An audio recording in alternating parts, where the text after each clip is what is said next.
My name is Michael, and I've always been the kind of person who never missed a Sunday service. Every week I'd rise before dawn, lace up my shoes and walk to church with a heart full of hope and a mind buzzing with the promises of faith. I was raised to believe that tithing was not just a ritual, but a divine obligation, a tangible way to show my devotion by giving 10% of my income to God. I poured my heart into every donation, feeling both the weight of my duty and the burden of guilt whenever I fell short. Yet deep inside, I couldn't shake a nagging question. Was I giving out of genuine love for God, or was it merely a transactional act to secure His blessings? Before we delve deeper into the revelations that changed my life, I need to ask you something vital. If you believe in the transformative power of faith and the promise of eternal redemption, please subscribe to this channel. Many watch these stories, yet only a few take the step to truly join our community of seekers. By subscribing and turning on notifications, you ensure that you never miss a life-altering message.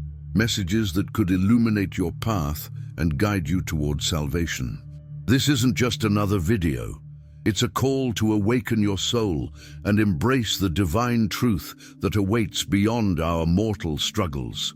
Stay with me as we explore the mysteries of the spiritual realm, the significance of that sacred mark, and the ultimate message of unconditional love and redemption through Jesus Christ.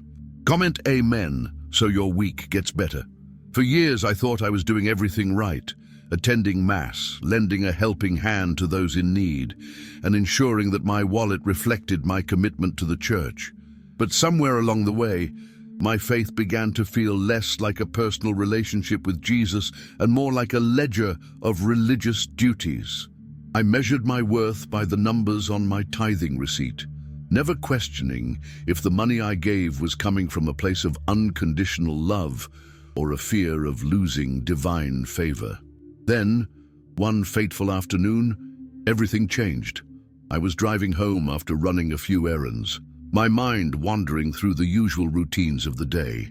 Suddenly, out of nowhere, a truck ran a red light and slammed into my car with such force that I barely had time to register the sound of screeching tires and shattering glass.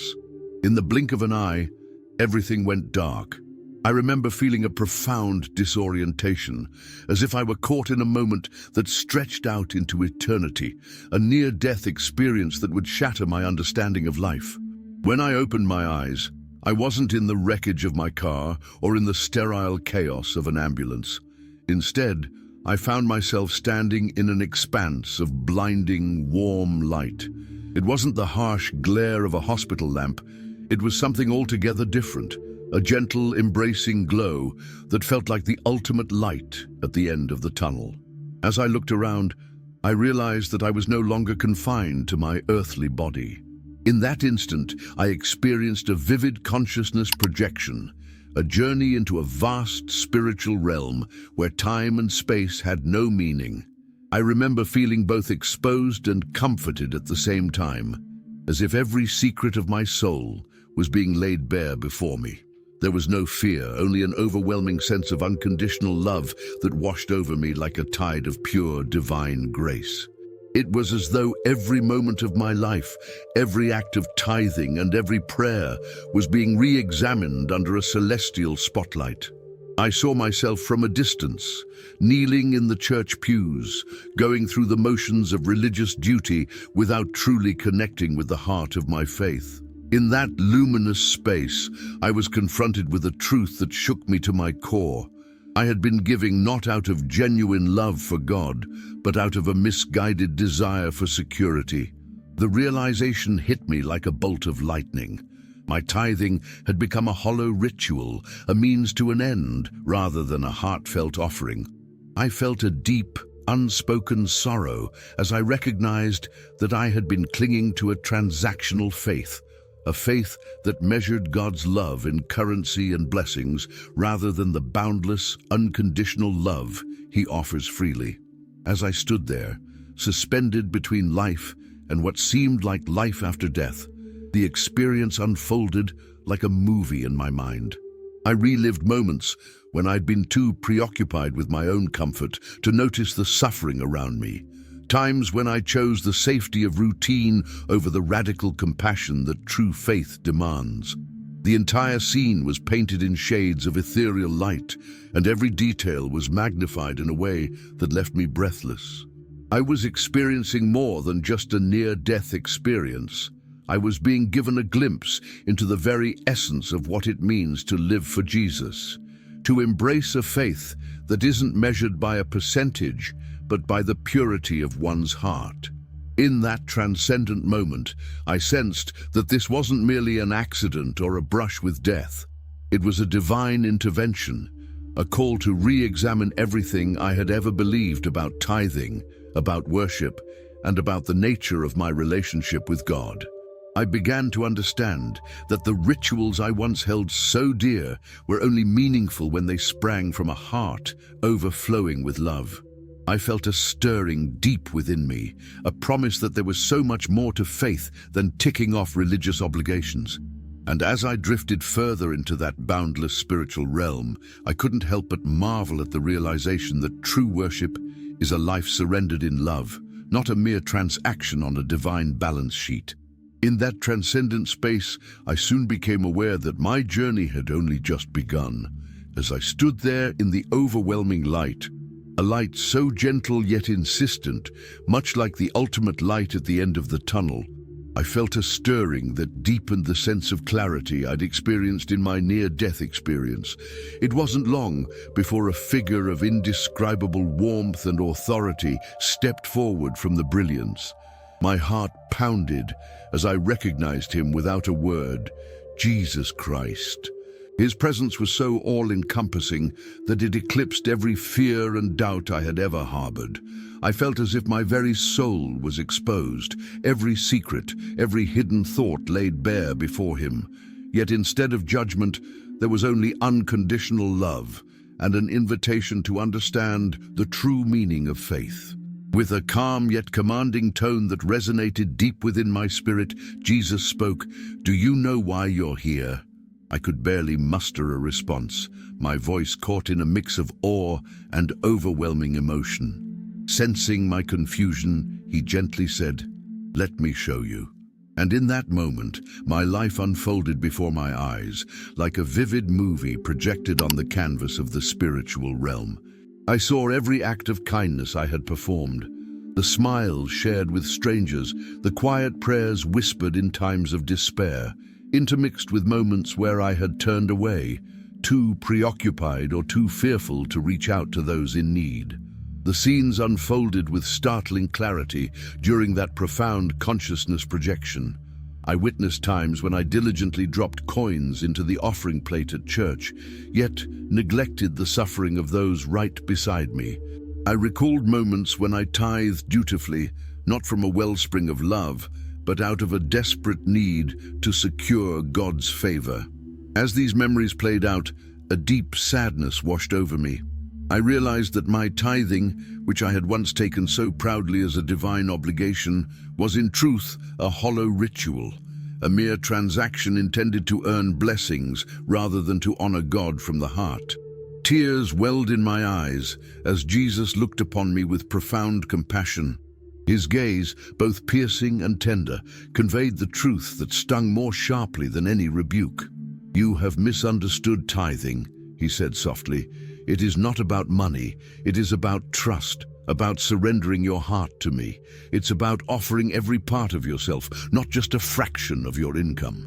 His words echoed in my soul like the sacred refrain of a hymn, and I felt the weight of every moment I had wasted on transactional rituals. In that surreal moment, suspended between life and what I now understood to be life after death, I recognized the vast difference between performing religious duties and truly living in the spirit of unconditional love. As my life review continued, I was shown the countless opportunities I'd had to live out the gospel, to truly embrace Jesus' commandment to love one another. I saw instances when my indifference had cost someone comfort, when my fear had kept me from offering help. The stark contrast between my outward actions and the quiet emptiness inside me was laid bare. I recalled the parable of the Good Samaritan in a way I never had before, a call to act not out of obligation but out of genuine compassion. I thought of Matthew 22:37-39, where Jesus tells us to love our neighbor as ourselves, and suddenly the true essence of that commandment burned brightly in my heart. In that spiritual theater, the full magnitude of my choices became apparent. I wasn't just a man who gave money. I was a man whose heart had been divided between duty and desire. The comfort of routine had lulled me into believing that faith was measured by the ledger of my donations rather than by the sincerity of my love for God. Yet here, in this ethereal moment, a near-death experience that felt more like an awakening than an ending, I saw that every act of giving must come from a place of true surrender. Jesus' words resonated with the timeless wisdom of the Scriptures, reminding me that faith, when it's genuine, flows naturally from the heart, not from a compulsion to avoid losing divine blessings. The experience was both humbling and transformative. I felt my entire being reconfigured by the clarity of that revelation, a reordering of priorities that challenged everything I had known about tithing and worship. As the scenes slowly faded into a gentle background glow, I was left with an undeniable truth. To truly serve God, I must not merely perform religious rituals, but I must embody the unconditional love He offers. That night, as I drifted further into that realm of endless light, I began to see that true worship is a life surrendered completely, a living testament to the mercy, grace, and profound love of Jesus. Even now, as I reflect on that consciousness projection, I can still feel the echo of His words deep within my soul. They urge me to look beyond the numbers and to embrace a faith that transforms every aspect of my life, a faith that recognizes that the real essence of tithing is found not in the amount given, but in the love and trust with which it is given.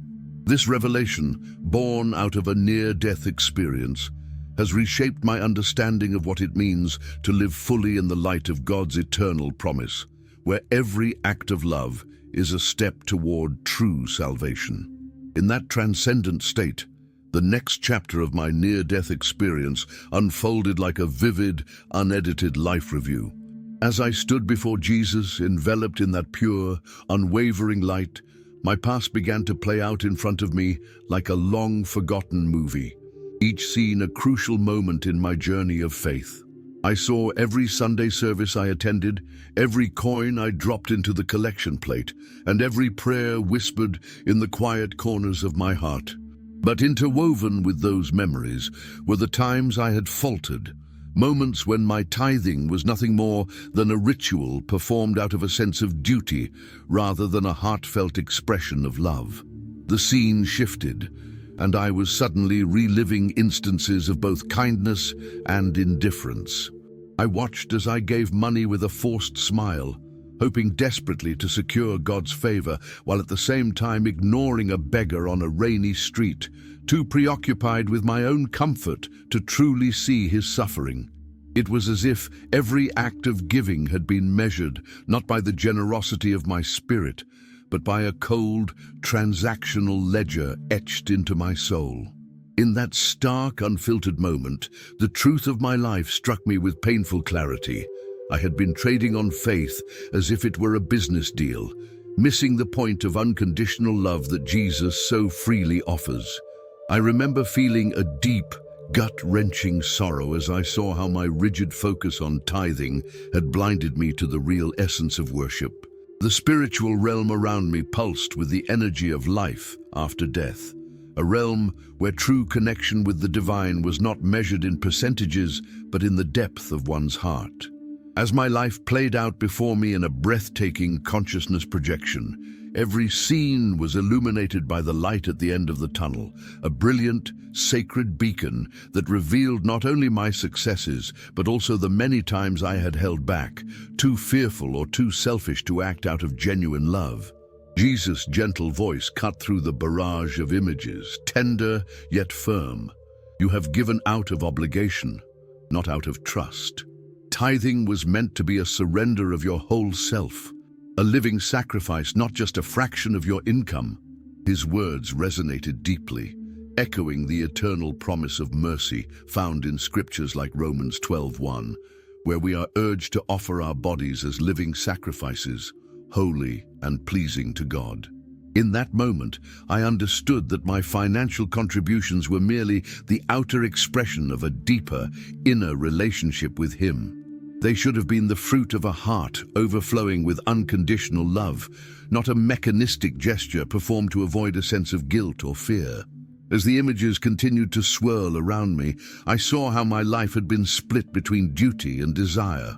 There were countless instances where I had turned away from those in need simply because it wasn't convenient, or because I feared that showing compassion might leave me vulnerable. The stark contrast between my outward acts of piety and my inward hollowness was laid bare in that spiritual realm, a realm where every choice, every missed opportunity for kindness was recorded without judgment. And yet, there was also room for hope, a reminder that redemption is always within reach when one embraces true love for God. Tears streamed down my face as I witnessed the cumulative impact of these choices. I realized that while I had been busy keeping score with numbers, I had forgotten the very essence of what it means to live for Jesus. My faith had become a checklist of religious duties, a series of obligations that I fulfilled to protect myself from the fear of divine retribution.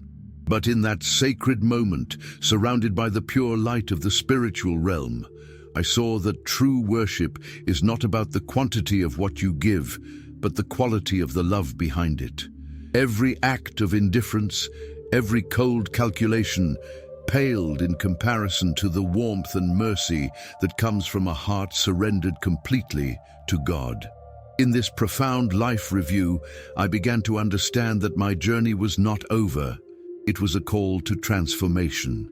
I was being offered a second chance to redefine my relationship with God, to abandon the transactional faith that had long dominated my life, and to embrace a living, breathing worship marked by genuine, unconditional love. The experience revealed that the miracles of the spiritual realm are not confined to the afterlife, but are meant to inspire and guide us here and now. It was as if I were being shown a preview of a life after death that is not defined by our shortcomings, but by the limitless love and mercy of Jesus. As I stood there, overwhelmed by the truth and the beauty of His words, I made a silent promise to myself, a promise to seek a deeper, more authentic connection with the Lord. I resolved that from that day forward, my giving, whether it be of money, time, or compassion, would be an outpouring of a heart completely surrendered to Him. I knew then that my near-death experience was not merely a brush with mortality, but a divine intervention, a transformative moment that urged me to re-examine every facet of my faith. And so, with a heart both heavy with regret and lightened by hope, I prepared to accept the new path laid out before me, a path defined by true worship, where every act of love serves as a testament to the boundless, transformative grace of Jesus. In the blink of an eye, everything changed.